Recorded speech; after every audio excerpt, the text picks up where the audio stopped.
दिल्ली में विधानसभा चुनाव से पहले आम आदमी पार्टी के मुखिया अरविंद केजरीवाल ने मास्टर स्ट्रोक खेल दिया है। ऐसा मास्टर स्ट्रोक जो उनकी पार्टी के लिए फिर सत्ता में आने की चाबी साबित हो सकती है। ये दांव है महिलाओं को हर महीने एक निश्चित रकम देने का। केजरीवाल ने वैसे तो इस स्कीम का ऐलान पहले ही कर रखा था, लेकिन अब उसे लागू कर दिया गया है। महिला सम्मान योजना के तहत दिल्ली में 18 साल से ऊपर की महिलाओं को हर महीने 1,000 रुपए दिए जाएंगे।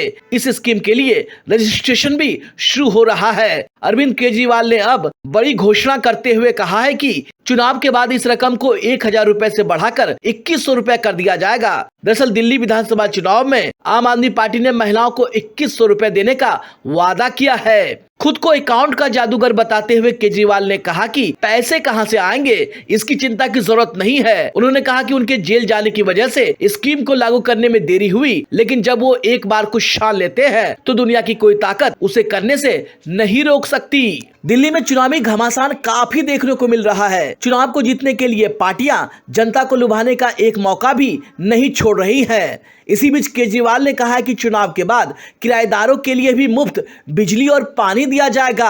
आम आदमी पार्टी के राष्ट्रीय संयोजक और पूर्व मुख्यमंत्री अरविंद केजरीवाल ने एक और बड़ा ऐलान किया। उन्होंने कहा कि दिल्ली में हमने बिजली और पानी फ्री कर दिया है। इसके साथ ही उन्होंने ये भी कहा कि दुख की बात यह है कि यहाँ के किराएदारों को इसका फायदा नहीं मिलता है, तो मेरा मानना है कि इसका लाभ किराएदारों को भी मिलना चाहिए। केजरीवाल ने यह भी कहा कि विधानसभा चुनाव के बाद लोग इस योजना का पूरा फायदा उठा सकेंगे।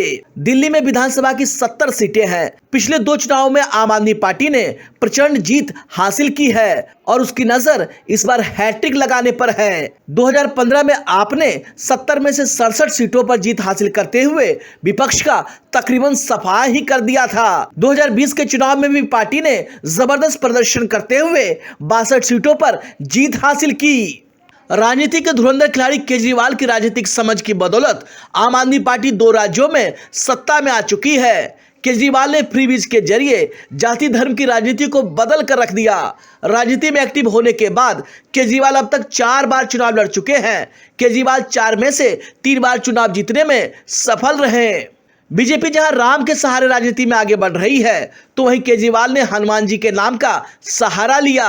अरविंद केजरीवाल का आक्रामक रूप तो राजनीति में आने से पहले ही देखा जा चुका था और आज दूसरे राजनीतिक दलों से कुछ हटकर करने वाली राजनीति की बदौलत केजरीवाल राजनीति के माहिर खिलाड़ी कहे जा रहे हैं। केजरीवाल की राजनीति और सरकार चलाने की खासियतें भी उन्हें सफलता दिलाती है।